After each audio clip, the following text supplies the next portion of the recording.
السلام علیکم ورحمۃ اللہ وبرکاتہ۔ الحمدللہ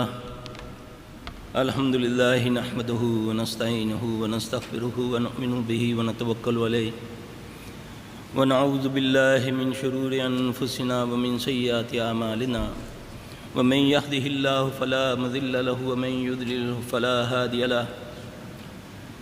اشہد ان لا الہ الا اللہ وحدہ لا شریک لہ واشہد ان محمدا عبدہ ورسولہ۔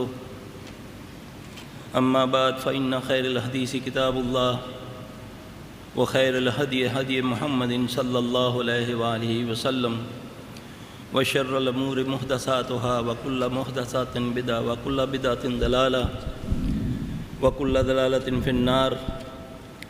اعوذ باللہ السمیع العلیم من الشیطان الرجیم من حمزہ ونفخہ ونفثہ۔ بسم اللہ الرحمن الرحیم۔ ربی اشرح لی صدری ویسر لی امری واحلل عقدۃ من لسانی یفقہوا قولی۔ رب زدنی علما رب زدنی علما رب زدنی علما۔ اللہم انفعنی بما علمتنی وعلمنی ما ینفعنی وزدنی علما۔ الحمدللہ علی کل حال واعوذ باللہ من حال اہل النار۔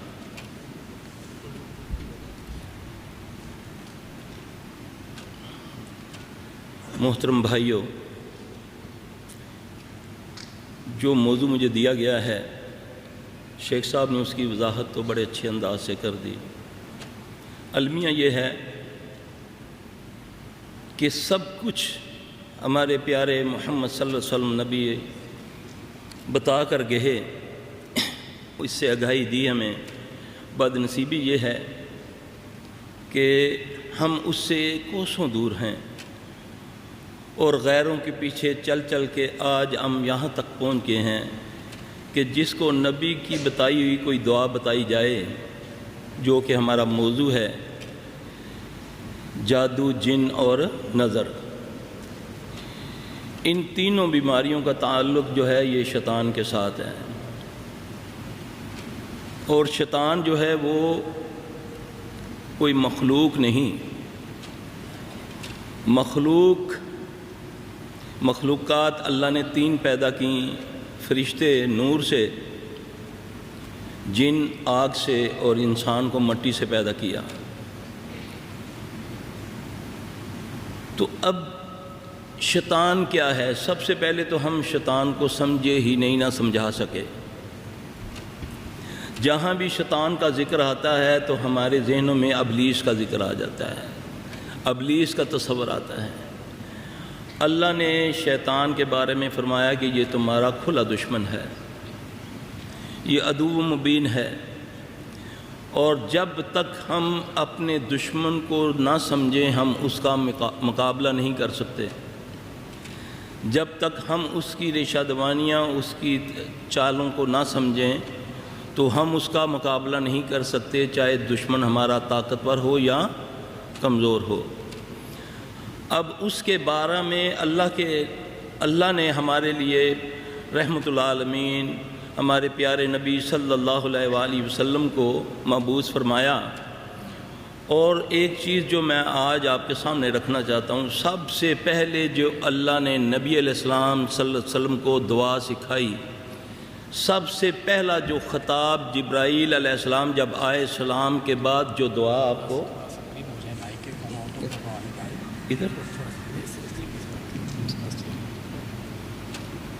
تو وہ کیا تھا؟ ہمیں تو یہ بتا دیا جاتا ہے کہ جبرائیل آئے وہی لے کر، تو آتے ہی انہوں نے کہا اقرأ بسم ربک الذی خلق۔ ایسا نہیں ہے۔ جب وہ آئے سلام کے بعد انہوں نے سب سے پہلے جو اللہ کی طرف سے جو دعا سکھائی گئی وہ یہ تھی، اعوذ باللہ السمیع العلیم من الشیطان الرجیم۔ سب سے پہلی دعا جو محمد صلی اللہ علیہ وسلم کو سکھائی گئی وہ یہ ہے۔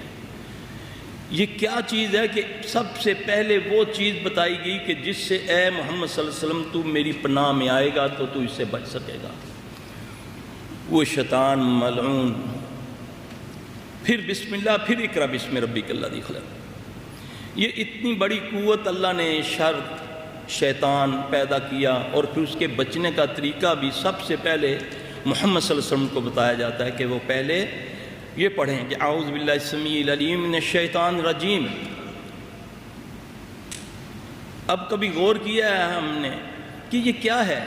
جب بھی ذکر آتا ہے اللہ کے نبی صلی اللہ علیہ وسلم نے ہمیں ہر اس چیز سے آگاہ کر دیا، یہ کام کرو تمہیں شیطان سے بچ جاؤ گے، یہ کرو، یہ ہم نے اس کو فالو ہی نہیں کیا۔ جب بھی شیطان کا ذکر آیا ہمارے ذہن میں تصور آ گیا یہ ابلیس کی بات کر رہا ہے۔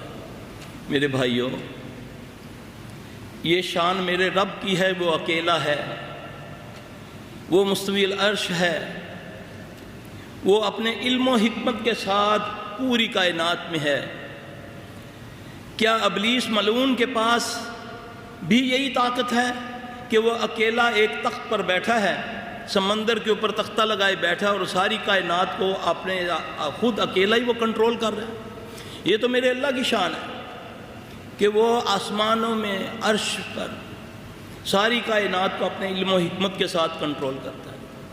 یہ شیطان جنوں میں سے ہے، یہ جبلت ہے، یہ مخلوق نہیں ہے۔ جنوں میں اچھے بھی ہیں، برے بھی ہیں، ہر وہ چیز ہوتی ہے جو انسانوں میں ہے۔ اصل مقصد سمجھنے کا یہ ہے کہ جب تک ہم اپنے دشمن کو یا اس کی قوت کو نہیں سمجھیں گے ہم اس سے نہیں بچیں گے۔ آج المیہ یہ ہے کہ ہمیں ایک چیز بتا دی جاتی ہے، اس کے سیاق و سباق سے ہٹ کر پھر لا علمی میں اس کو ایسے رد کیا جاتا ہے بغیر دلیل کے، جیسے کہ اس کا وجود ہی نہیں ہے۔ نہیں، دلیل تو میرا رب بھی، کائنات کا مالک، وہ شرک و بدعت کو بھی جب رد کرتا ہے تو مچھر مکھی کی مثال دے کر کرتا ہے۔ بے دلیل کسی چیز کو رد کرنا، کیونکہ شیطان کو اللہ نے پیدا کیا ہے اور شیطان نے دعا مانگی کہ اللہ مجھ کو مہلت دے، تو اللہ نے اس کی دعا کو قبول کیا۔ قیامت تک کے لیے اللہ نے اس کو مہلت دی ہے، اور پھر اللہ کو اس نے چیلنج کیا، پھر اللہ نے اس کے چیلنج کا جواب دیا کہ میرے بندوں پر تیرا زور نہیں چلے گا۔ اب اس کا زور کن پر چلتا ہے؟ قرآن پاک میں اللہ فرماتے ہیں فَإِذَا قَرَأْتَ الْقُرْآنَ فَاسْتَعِذْ بِاللَّهِ مِنَ الشَّيْطَانِ الرَّجِيمِ۔ جب تم قرآن پڑھنے لگو تو کیا کرا کرو؟ تم اعوذ باللہ من الشیطان الرجیم پڑھ لیا کرو، قرآن پڑھنے لگو۔ اب قرآن کو بری چیز تو نہیں ہے، کائنات کی سب سے افضل ترین کتاب ہے، لیکن مالک کہہ رہا ہے کہ جب تم اس کو پڑھنے لگے تو میری پناہ میں آ جایا کرو اس رجیم سے۔ کیوں؟ کہ اِنَّهُ لَيْسَ لَهُ سُلْطَانٌ عَلَى الَّذِينَ آمَنُوا وَعَلَىٰ رَبِّهِمْ يَتَوَكَّلُونَ۔ اس کا زور ان پر نہیں چلتا جو اپنے رب پر توکل کرتے ہیں اور ایمان لاتے ہیں۔ اس کا زور انما سلطان والذین اعوذ باللہ من الشیطان، اس کا زور تو ان پر چلتا ہے جو شرک کرتے ہیں اور اس کو اپنا دوست مانتے ہیں۔ اب یہ اللہ نے واضح طور پہ بتا دیا۔ اب مجھے اور آپ کو سوچنا ہے کہ مجھ پر اگر کوئی جن کا اثر ہو گیا ہے، میرے گھر پہ ہو گیا ہے، یا میرے معاملات خراب ہو رہے ہیں، تو اللہ تو کہہ رہا ہے کہ اس کا زور ان پر نہیں چلتا جو مجھ پر ایمان لاتے ہیں اور توکل کرتے ہیں۔ تو میں تو موحد ہوں، میں تو 5 وقت کا نمازی ہوں، میں صدقہ خیرات حج کا سب کچھ کرتا ہوں، اس کے باوجود میرے گھر میں یہ ہو رہا ہے، میرے معاملات اس طرح ہو رہے ہیں۔ میرے بھائی، اللہ کی بات حق ہے۔ اللہ کے نبی صلی اللہ علیہ وسلم پیدائش سے لے کر بلکہ اس سے پہلے جو ایک پروسیس شروع ہوتا ہے انسان کا دنیا میں آنے کا، اس کے اوپر تک کی رہنمائی، قبر میں اتارنے تک کی رہنمائی فرما کر گئے ہیں۔ آپ صلی اللہ علیہ وسلم نے فرمایا، ذرا غور سے میرا بھائی اس کو بات کو سنیے گا، اللہ کے نبی صلی اللہ علیہ وسلم نے فرمایا کہ جب 2 میاں بیوی آپس میں ملیں، جب نکاح کریں، تو پہلے کیا حکم ہے کہ میاں اپنی بیوی کے پیشانی کے بال پکڑ کے دعا پڑھے گا، ہے نا، رہنمائی ہے۔ پھر اس کے بعد جو اپنی ضرورت ہے اس کے مطابق وہ دعا پڑھے گا۔ اس سے کیا ہوگا؟ اس سے شیطان پیچھے ہٹ جاتا ہے۔ یہ نبی علیہ السلام کی بات ہے، غور کریے گا اس پہ۔ جو نہیں اس کو پڑھتا وہ ساتھ مل کے بتی کرتا ہے، بلکہ وہ سبقت لے جاتا ہے۔ اب یہ اس نطفے کی بات کر رہا ہوں جو ابتدا ہوتی ہے انسان کے پیدائش کی، وہ پروسیس کی، اس کے اوپر بھی اللہ کے نبی صلی اللہ علیہ وسلم نے رہنمائی فرما دی۔ آپ نے فرمایا کہ جو یہ دعا نہیں پڑھتا بلکہ شیطان بھی اس کے ساتھ بدی کرتا ہے، وہ سبقت لے جاتا ہے۔ جو یہ دعا پڑھ لیتا ہے وہ پیچھے ہٹ جاتا ہے، ورنہ وہ قرآن کی دوسری آیت میں وہ حصہ ڈالتا ہے، اولادوں میں، مال میں بھی حصہ ڈالتا ہے۔ اب اس سے زیادہ کیا رہنمائی ہوگی؟ قرآن کہتا ہے کہ دو بندے، عیسیٰ علیہ السلام اور اس کی ماں مریم علیہ السلام، یہ وہ ہیں جن کو شیطان، جس کو جن نے نہیں چھوا۔ اور ایک صحابی عمار بن یاسر رضی اللہ تعالیٰ، جن کے بارے میں آپ صلی اللہ علیہ وسلم نے فرمایا کہ اے عمار بن یاسر، تجھ کو شیطان نے نہیں چھوا۔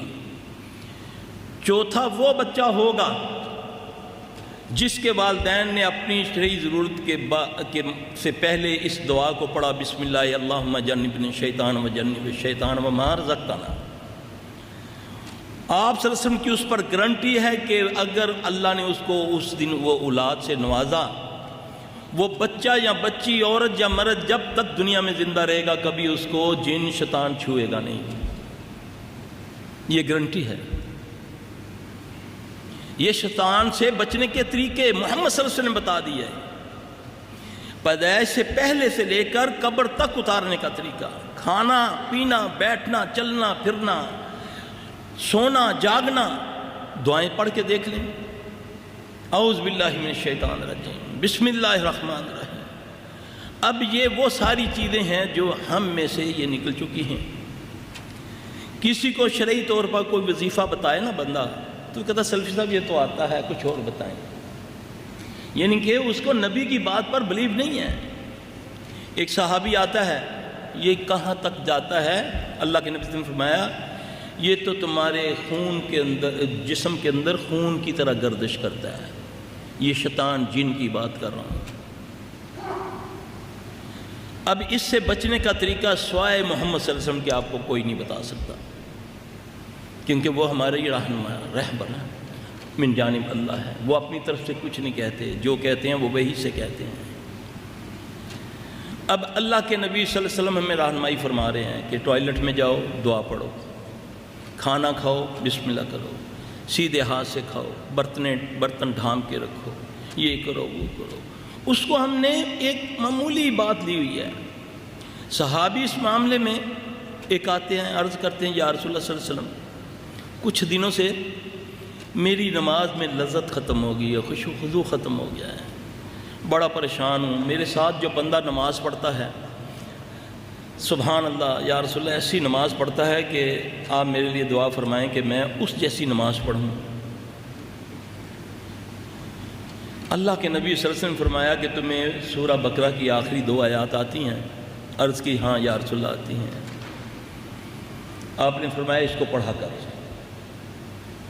چند دنوں کے بعد دوبارہ ملاقات ہوئی تو آپ نے فرمایا ہاں بھئی کیا حال ہے تمہارا؟ عرض کی یا رسول اللہ بہتر ہوں۔ فرمایا کہ وہ تیرے ساتھی کا کیا حال ہے؟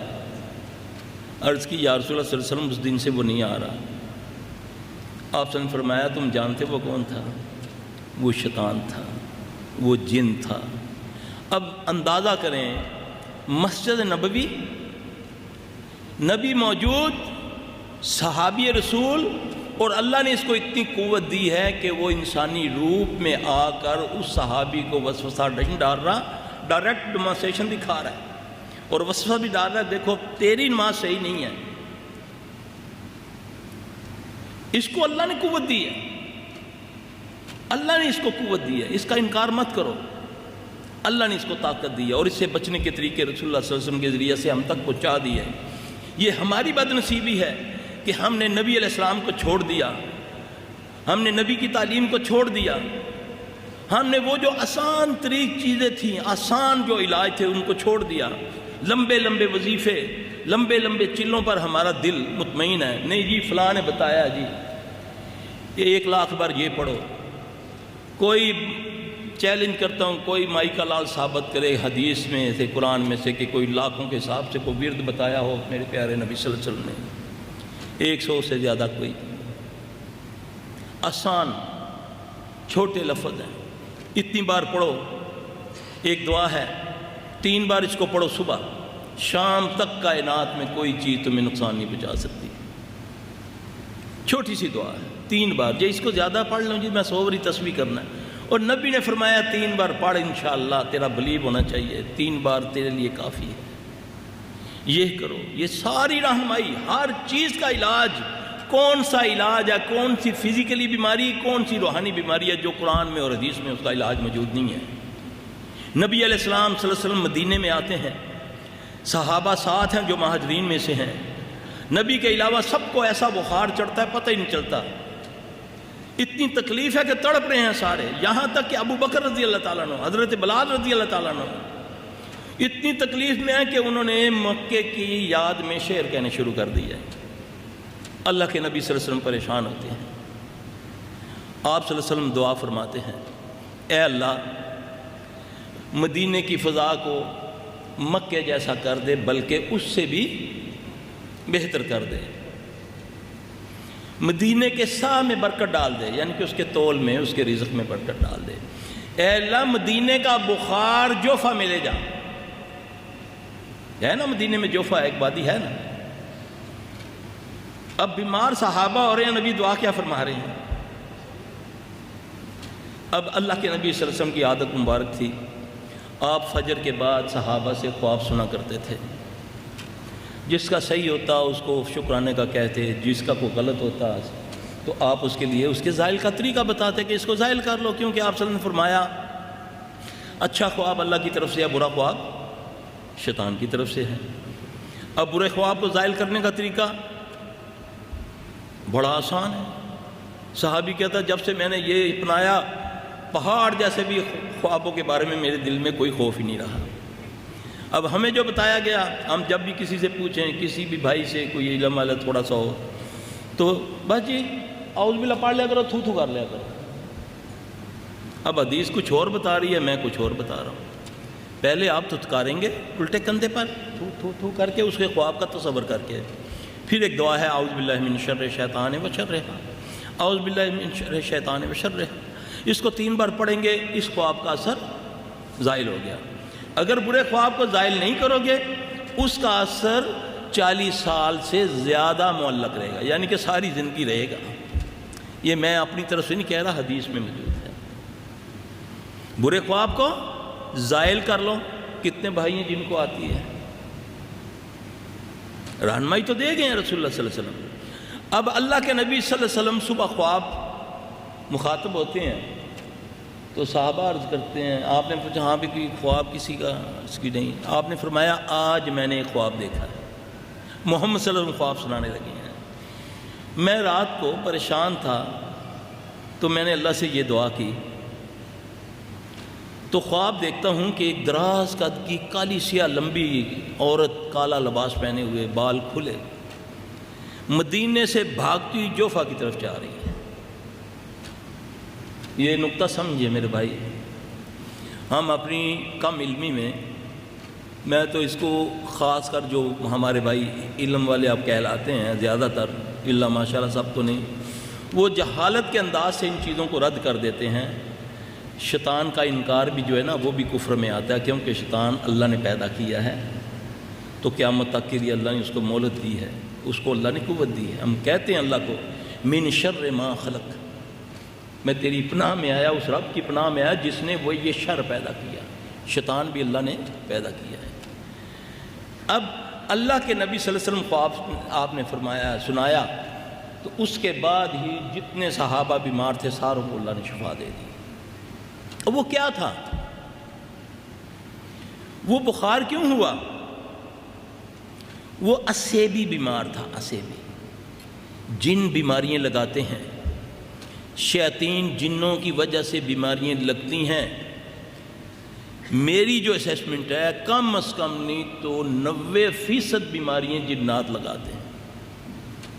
وہ بیماریاں جن کو میڈیکل سائنس ثابت نہیں کر سکتی۔ آدمی کو بیماری موجود ہے لیکن وہ وہاں ہاتھ اٹھا لیتے ہیں، نہیں جی ہمیں سمجھ نہیں آ رہی، ٹیسٹ سارے صحیح ہیں۔ گائنی سے لے کر سر درد تک کون سی ایسی بیماری ہے جس کا علاج تمہیں قرآن و حدیث میں موجود نہیں ملتی؟ یہ ہم نے اس علم کے ساتھ بڑی زیادتی کی. یہ سلفیوں کا کام تھا. ہمارے بڑے جتنے ہیں امام مالک جنات کے کام کرتے تھے. جنات ڈرتے تھے ان سے، جوتوں سے ڈرتے تھے. ابن تیمیہ رحمۃ اللہ علیہ، ابن قیم رحمۃ اللہ علیہ، جتنے ہمارے بڑے بڑے گزرے ہیں یہ سب جنات کے ماہر تھے. جب آپ اپنے دشمن سے آگاہ ہوں گے تو اس کی چالیں بھی سمجھیں گے. پھر اس کو بچنے کے لیے جو آپ کا رہنما دیا اللہ نے، وہ اللہ نے دیا، اس کا نام محمد صلی اللہ علیہ وسلم ہے. اب بعض لوگ آ کر کسی کو کہو نا کہ یار فلانے کے گھر سے چیزیں چوری ہو جاتی ہیں، پتہ نہیں چلتا، اور نہیں کوئی اس بچے نے چوری کر لیتی ہے. ایسا ہی ہوتا ہے نا، شیطان ادھر آنے نہیں دیتا. صحابی سے بڑھ کر جس کے پاس نبی کی امانت ہے. قصہ سنا ہوا نا آپ نے، وہ واقعہ سنا ہوا نا حضرت ابو ہریرہ رضی اللہ عنہ کا. اس میں بھی ہم نے اس حدیث کے ساتھ کوتاہی کی، اس میں کمی کر دی ہم نے. وہ پوری حدیث جو تفسیر ابن کثیر کے اندر ہے وہ اس طرح ہے، یعنی کہ جب تک آپ کسی بات کو، کسی آیت کو پورا انداز سے بیان نہیں کریں گے وہ سمجھ نہیں آئے گی. اپنے مطلب کا یا اکتاہٹ کے ساتھ وہ جو تمہیں سمجھ نہیں آئی وہ اس حصے کو کاٹ کے آگے بیان کریں گے. تو علم رکھتے ہوئے نہیں سمجھ سکتا تو جو اس کو کم علم والے پڑھیں گے اس کو کیسے سمجھ آئے گی؟ نبی کی بات کو من جیسے ہے سمجھاؤ. ہو سکتا ہے کہ اللہ جس نے تو نے لکھا تجھے نہ وہ سمجھ دی ہو، جو پڑھے اس کو اللہ سمجھ دے دے، کیونکہ علم کسی کی وراثت نہیں ہے، یہ اللہ کی عطا ہے، جسے چاہے وہ عطا کر دے. اب وہ حدیث اس طرح ہے کہ ابو ہریرہ رضی اللہ عنہ کے پاس اللہ کے نبی نے امانتیں رکھوائیں جس میں فطرانہ اور صدقات تھے. تو وہ روزانہ پہرا تو صحیح دے رہے ہیں لیکن پریشان ہیں کہ مال کم ہوتا جا رہا ہے، بڑے پریشان ہیں. اللہ کے نبی کی خدمت میں حاضر ہوتے ہیں، عرض کرتے ہیں یا رسول اللہ صلی اللہ علیہ وسلم میں تو بڑی تنہائی سے دیتا ہوں، پہرا دیتا ہوں، مگر مجھے نہیں سمجھ آ رہی کہ مال کم ہوتا جا رہا ہے. رسول اللہ صلی اللہ علیہ وسلم نے اسے فرمایا کہ تو یہ پڑھ، سبحان من سخر قال محمد صلی اللہ علیہ وآلہ وسلم. یہ لفظ پڑھے. ابو ہریرہ رضی اللہ عنہ فرماتے ہیں کہ میں نے ان لفظوں کو پڑھنا شروع کیا تو کیا دیکھتا ہوں کہ ایک بندہ چادر بچھا کے مال سمیٹ رہا ہے. اس سے پہلے اس کو نظر نہیں آیا. انسانی روپ میں نے جب اس کو پڑھنا شروع کیا سبحان من سخر قال محمد صلی اللہ علیہ وآلہ وسلم، تو کیا دیکھتا ہوں کہ ایک بندہ چادر بچھا کر مال کو سمیٹ رہا ہے. میں نے اس کو پکڑ لیا. اب وہ رونے لگا، پیٹنے لگا، غریب ہوں چھوڑ دے. میں نے ترس کھایا، چھوڑ دیا. رسول اللہ صلی اللہ علیہ وسلم نے مجھ سے پوچھا، میں نے یہ ماجرا بتایا. آپ نے فرمایا ہو سکتا ہے کہ وہ تیرا مہمان آج پھر آئے. پھر دوسرے دن اسی طرح کا واقعہ ہوا. پھر آپ صلی اللہ علیہ وسلم کو عرض کی تو آپ نے فرمایا ممکن ہے کہ وہ آج بھی آئے. تیسرے دن پکڑا، بڑا اس کو شدت سے رونے لگا. اچھا ایسا کرو، میں تمہیں کچھ ایسے کلمے سکھاتا ہوں کہ اگر تم اس کو پڑھ لیا کرو گے تو میں نہیں آؤں گا. صحابی رسول نہیں پہچان سکے یہ ماجرا کیا ہے جب تک نبی رہنمائی نہیں فرما رہے. اس نے بولا تم آیت الکرسی پڑھ لیا کرو تو میں نہیں آؤں گا. یہ صحیح حدیث ہے، جانتے ہیں سارے، بڑی کامن ہے. اس کے باوجود میں اگر کسی بندے کا کوئی سائل میرے پاس آتا ہے اور کہتا ہے میرے گھر سے اس طرح معاملات ہوتے ہیں، میرے پیسے تجوریوں سے غائب ہو جاتے ہیں، کپڑے غائب ہو جاتے ہیں، اور میں کہتا ہوں نہیں ایسا نہیں ہو سکتا، تو اس سے بڑی جہالت کیا ہوگی. اس کا علاج بھی بتا رہا ہے نبی صلی اللہ علیہ وسلم کے ذریعے ہمیں. وہ بتا بھی رہا ہے، اس کے سورسز بھی بتا رہے کہ کس طریقے سے ایسے ہوتا ہے. یہ علیحدہ بات ہے کہ میں نے اس کام پر محنت ہی نہیں کی، میں نے تو اس پر خیانت کی. اور آج یہ حال ہے کہ لوگ آستانے آباد ہیں. کیا کیا ہو رہا ہے لوگوں کے ساتھ. جو مجبور ہے وہ کیا کرنے کے لیے نہیں تیار ہو جاتا. کتنے لوگ تقوی لے ہیں، ورنہ تو اولاد کی خاطر میں نے اللہ کی قسم لوگوں کو ہندوؤں کے پاس جاتے اولاد کرتے، اہل حدیثوں کو دیکھا ہے ہندوؤں کے پاس جا کر علاج کروا رہے ہیں، دوسرے رافضیوں کے پاس، گندے ترین عقیدے عیسائیوں کے پاس لوگ جا کر علاج. بھئی ان کو تم کہتے ہو یہ کرتے ہو وہ کرتے ہو، پہلے ان سے پوچھو تمہیں مسئلہ کیا ہے. اب ایک بندہ ہے، اس کے بچے کو تکلیف ہے، اس کی بچی کو تکلیف ہے، اس کی بچی کپڑے پھاڑتی ہے، برہنہ ہو کر چھت پہ چڑھ جاتی ہے، درخت پہ چڑھ جاتی ہے، وہ عزت دار آدمی ہے، وہ کیا کرے گا؟ وہ کیا کرے گا؟ کسی نے بولا جی فلاں مزار پر لے جاؤ اس کو، جا کر وہاں جمعرات کو دھمال ڈلوایا کرو تو یہ ٹھیک ہو جائے گی۔ اور وہ اچھا بھلا پڑھا لکھا بندہ، سمجھدار، ٹھیک ٹھاک آفیسر، وہ یہ کام کرتا ہے، اور دوسرا بندہ اس سے پوچھتا ہے جی آپ کیا پڑھے لکھے آدمی یہ کیا جہالت والا کام کرتے ہیں؟ وہ کیا کہے گا؟ وہ کہے گا جی میرا تو یہ مسئلہ ہے، یا ہم اس کا کوئی متبادل بتا دو، جس جمعرات کو میں وہاں دھمال نہیں ڈلواتا، پھر پورا ہفتہ یہ برہنہ ہو کر بھاگتی رہتی ہے۔ اگر آپ نے اس کو اس سے روکنا ہے تو اس کا متبادل دیں جو آپ کے پاس موجود ہے قرآن و حدیث میں۔ قرآن میں سب کچھ ہے، حدیث میں سب کچھ ہے، لیکن میں نے اس علم کے ساتھ زیادتی کی، اس کی وجہ سے آج ہند و پاک کیا پوری دنیا میں شرک و بدعت، جس کو شیطان ایک کو پکڑتا ہے اس کو القاء کرتا ہے کہ تم فلاں کے پاس جاؤ، وہ اس کے پاس جاتا ہے، اس کو چھوڑ دیتا ہے۔ کوئی شعبدے بازی لے کر بیٹھا ہوا ہے، کوئی کیمیا گری سے کہ لوگوں کو قائل کر رہا ہے، وہ اپنی معمولی سا ایک چھوٹا سا کرتب دکھاتا ہے جس سے وہ اس رب جو آسمان و زمین کا بنانے والا اس سے ایمان ہٹا کر اس پر لے آتا ہے کہ یہ دیکھو میں نے یہ کر دیا۔ یہ ساری چیزیں میرے بھائی، یہ صرف ہمارا نبی سے دوری، اللہ کے دین سے دوری، دنیا کی محبت، آخرت کی چاہت نکال کر، اور پھر اس کے بعد ہم نے ریڈی میڈ سسٹم اس کو سمجھ لیا۔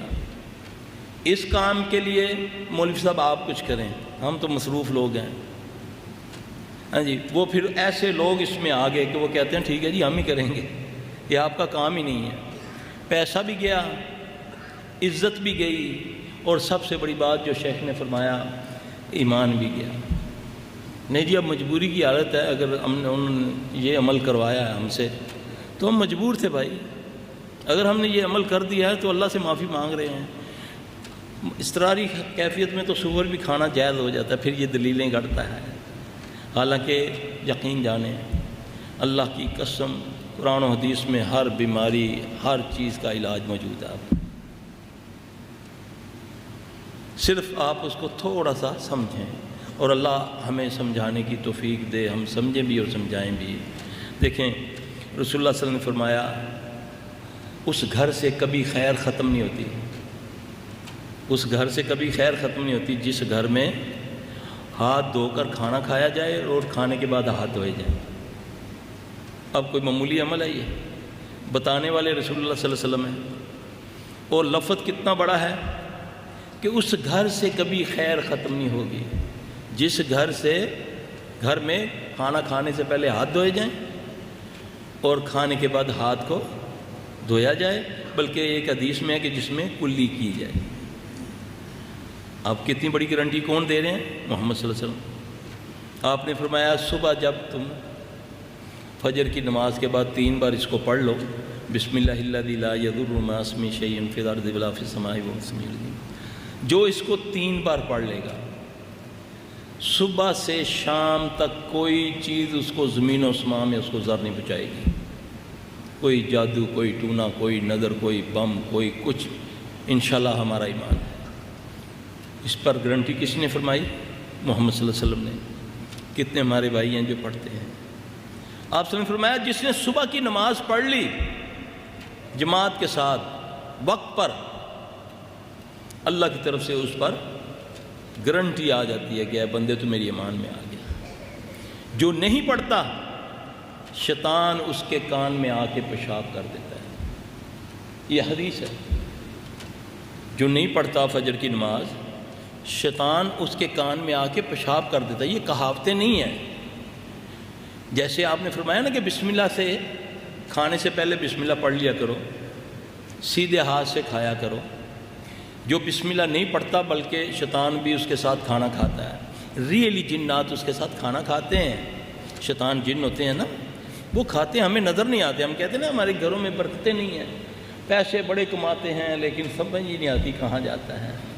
خیریں ملیں گی صرف محمد صلی اللہ علیہ وسلم کی باتوں پر عمل کر کے۔ یہ تکلیفیں بیماریاں تمہارے قریب ہی نہیں آئیں گی جب ہمارے گھروں میں ٹائم پر نمازیں پڑھی جائیں، صبح شام کے اذکار ہم بھی پڑھیں، ہمارے بچے بھی پڑھیں، اس کے مطابق اپنے معاملات کھانے پینے کے، آپ نے فرمایا کھانے پینے کے برتنوں کو ڈھانپ کے رکھا کرو۔ ہم گھنٹوں پہلے ہی سجا کے اوپن رکھ دیتے ہیں اوپر ٹیبلوں کے اوپر، مہمان نے آنا ہی آنا ہے، کھانا ننگا پڑا ہوا ہے۔ آپ نے فرمایا کھانے کی چیزوں کو ڈھانپ کے رکھا کرو، جنات شیاطین اثر کرتے ہیں۔ اپنے برتنوں کو دھو کے استعمال کیا کرو۔ ہم کیا کرتے ہیں، 2 سال کی الماری میں برتن پڑے ہوئے، مہمان آئے، بی بی نے دوپٹے سے اس کو پوچھا، نہیں تو ہو کے رکھے تھے، اس کو 2 سال پرانا برتن بغیر دھوئے دوپٹہ لگایا، اس کو مہمان کے آگے رکھ دیا۔ آپ نے فرمایا جا کر جب صبح رات کو اپنے بستروں پر جاؤ تو اپنے بستروں کو جھاڑ لیا کرو۔ یہی ہے نا، اس کو ہم نے بنا دیا وہ جو سانپ بچھو کی وجہ سے۔ آپ نے فرمایا تم نہیں جانتے وہاں کون ہوتا ہے۔ اس میں بھی حکمت ہے، اگر آپ فرما دیتے نا وہاں جن آ کر لیٹ جاتے ہیں، پھر ہم بستری بچھانے چھوڑ دیتے۔ آپ نے فرمایا جب ضرورت کے لیے کبھی اٹھو نا، تو جب واپس آؤ تو اپنے بستر کو ہاتھ مار لیا کرو، جھاڑ لیا کرو، تم نہیں جانتے وہاں کون ہے۔ گھروں سے جب نکلو یہ کہو بسم اللہ توکلت علی اللہ لا حول ولا قوت الا باللہ، ہے نا، یہ دعائیں ہیں۔ مجھے یہ بتائیں کہ یہ ایک ایسی دعا ہے کہ جو جن شیطان اللہ نے میری پیدائش کے وقت میرے ساتھ پیدا کیا، جو میرے مرنے کے بعد بھی میری قبر پر رہے گا، جو ہمزات ہیں، اس دعا کے پڑھنے سے وہ بھی مجھ سے علیحدہ ہو جاتا ہے۔ جو بندہ، اللہ کے نبی صلی اللہ علیہ وسلم نے فرمایا، جو یہ دعا پڑھ کے گھر سے باہر نکلتا ہے تو ایک شیطان جو اس کے انتظار میں کھڑا ہے کہ آج یہ باہر آئے گا تو میں اس سے یہ کام کرواؤں گا، تو یہ جو اس کا شیطان ہے اس دعا کی وجہ سے جب علیحدہ ہوتا ہے تو اس سے پوچھتا ہے تو کدھر کھڑا ہوا ہے؟ وہ کہتا ہے میں اس کے لیے کھڑا ہوں، کہتا ہے میں اس کا ذاتی شیطان ہوں، مگر اس نے ایسے کلمے کہہ دیے ہیں کہ میں نے آواز سنی آسمان سے کہ اے بندے تو میری ایمان میں آ گیا۔ یہ باتیں سٹوری نہیں ہیں، یہ محمد صلی اللہ علیہ وسلم کی بتائی ہوئی رہنمائی ہے۔ یہ جن، جادو، شیاطین، نظروں سے بچنے کے یہ طریقے ہیں جو ہم تعویذوں اور لمبے لمبے چلوں قلوں اور پیروں سے ہم ٹھیک کروانا چاہتے ہیں۔ یہ وہ طریقے ہیں جو کہ تمہارے نطفے سے لے کر قبر تک تمہیں جنات شیاطین سے بچائے گی۔ یہ چیز ہماری بد نصیبی یہ ہے کہ ہم ظاہر کو دیکھتے ہیں، شعبدوں سے متاثر ہو جاتے ہیں۔ ایک مداری والا شعبدہ دکھاتا ہے روڈ کے اوپر، وہ بیچارہ غریب ہے، 2-4 روپے لیے چلا گیا، اپنا سمیٹا بنڈل باندھا چلا گیا۔ یہ جی کون ہے؟ یہ مداری والا۔ کیا کرتا ہے جی؟ ٹوپی میں سے کبوتر نکالتا ہے جی، اتنا سا کاغذ کھا کر لمبے لمبے گولے کاغذ کے نکالتا ہے، وہ مداری والا بیچارہ۔ اس کے بعد اگر یہی کوئی شعبدے باز کسی پی سی میں، بڑے ہوٹل میں یہی جا کر میجک شو کرے تو جو وہ کون ہے؟ میجک مین ہے۔ اور یہی شعبدہ ایک پیر گدی پر بیٹھ کے کرے تو وہ اللہ کا ولی بن جاتا ہے، نعوذ باللہ۔ یہ کپڑا ناپنا، یہ تعویذ نکالنے، جی فلاں آئے ہمارے گھر میں انہوں نے تعویذ نکال دیا، اللہ کی قسم میرا اللہ گواہ ہے یہ سب شعبدے بازی ہے، اس کا حقیقت کے ساتھ کوئی تعلق نہیں۔ جن بھائیوں نے میرا وہ پیغام ٹی وی پہ پروگرام دیکھا ہے، میں اپنے ایک جو شاگرد طائب ہوا تھا اس کو میں لے کر آیا تھا، اس کو میں بولتا تھا کہ دکھاؤ لوگوں کو کیا کرتے ہو تم لوگ۔ یہ 3 چیزیں ان کے پاس ہیں، یا وہ کیمیا گری ہے، یا شعبدے بازی ہے، یا جنات ہیں۔ وہ بھی کوئی لاکھوں میں سے ایک بندہ ہوگا جس کے ساتھ جنات اس طرح کام کرتے ہیں، یہ یاد رکھیں، ورنہ یہ زیادہ تر شعبدے بازی ہے۔ اور ایمان ہمارا دیکھیں کہ وہ کائنات کا مالک جو ساری کائنات کو کن فیکون کہہ کے پیدا کرنے والا، اور یقین ہمارا دیکھیں کہ ایک شعبدے باز خبیث نمک کی چٹکی سے اتنی سی چینی بنا دیتا ہے تو ہمارا ایمان اس پر آ جاتا ہے کہ یہ ولی ہوتا ہے۔ نمک کی چٹکی سے وہ تمہارے سامنے کرتب کرتا ہے، اس کے بعد وہ چٹکی مٹھی بند کرواتا ہے، پھر اس کے بعد وہ چینی بن جاتی ہے، تو کہتے ہیں بڑا پہنچا ہے پیر ہے نہیں؟ ایسا ہے یعنی کہ مالک شخص نے ایک نمک کی چٹکی سے تمہیں دور کر دیا، یہ ہمارا ایمان ہے۔ جبکہ حکم ہے کہ آسمان پر اڑتا ہوا دیکھو، پانی پہ چلتا دیکھو، آگ کو پھانکتا دیکھو، وہ ولی نہیں، وہ شیطان ہے۔ شعبدے اور کرامتوں میں فرق ہوتا ہے۔ ہم شعبدے بازی میں آ چکے ہیں، انہی سے ہم متاثر ہوتے ہیں، ایسے ایسے کرتب دکھاتے ہیں لوگوں کو۔ اب دیکھیں ہمارے پاس لوگ آتے ہیں، سلفی صاحب آپ ٹھیک ہے، آپ کی باتیں ٹھیک ہیں، مگر میں خود اس مجلس میں بیٹھا ہوں، ایک بزرگ بیٹھے ہوئے تھے، حالانکہ وہ ہمیں نہیں لگتا تھا کہ یہ نماز بھی پڑھتے ہوں گے، سگریٹ بھی وہ پی رہے تھے، لیکن میں ادھر جا کر بیٹھا ہوں تو اس نے میرا نام لے کر کہا بھئی ادھر آؤ تم۔ کہتا میں زندگی میں پہلی بار ان کو ملا ہوں،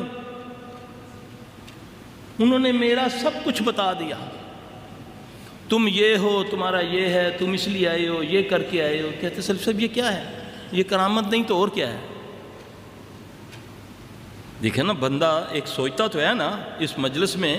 اب میں تو پہلی بار مل رہا ہوں بھائیوں کو، تو اللہ نہ کرے، اللہ نہ کرے، اللہ نہ کرے ایسا میں ہوں، میں کسی بندے کو اس کو بلا کر یہیں کھڑا کر کے اس کا سارا کچھ بتا دوں، یہاں تک بتا دوں کہ تیری پاکٹ میں نوٹ اتنے پڑے ہوئے ہیں، تو ہلتا تو ہے نا بندہ، ہے نا۔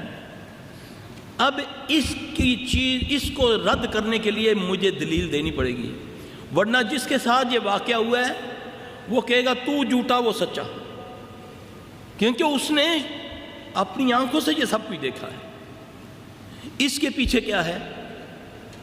یہ ایک بہت ہے، بہت بڑا گمراہی کا یہ ایک ذریعہ ہے۔ اس کے پیچھے یہ ہے میرے بھائی کہ ہم اس کی رہنمائی لیں گے رسول اللہ صلی اللہ علیہ وسلم سے۔ اللہ کے نبی کے صلی اللہ علیہ وسلم کے دور میں ایک خبیث تھا، اس کا نام تھا صاف ابن سیاد۔ وہ کہن تھا، یہ ایسے لوگ کہن ہوتے ہیں جو جنات کے ذریعے نا، شیاطین کے ذریعے یہ سارا کرتے ہیں۔ وہ کیسے کرتے ہیں وہ بھی میں آپ کو بتاتا ہوں۔ اللہ کے نبی صلی اللہ علیہ وسلم اس کو دعوت دینے کے لیے جاتے ہیں۔ اس خبیث کو گمنڈ ہے، وہ کہتا ہے تو کیا جانتا ہے جو میں جانتا ہوں، نعوذ باللہ، میں تو وہ بھی دیکھتا ہوں جو تیرے ساتھ ہیں، تو میں تو وہ بھی دیکھتا ہوں جو سمندر پر ہے۔ تو آپ نے فرمایا سمندر پر تو شیطان کا تخت ہے۔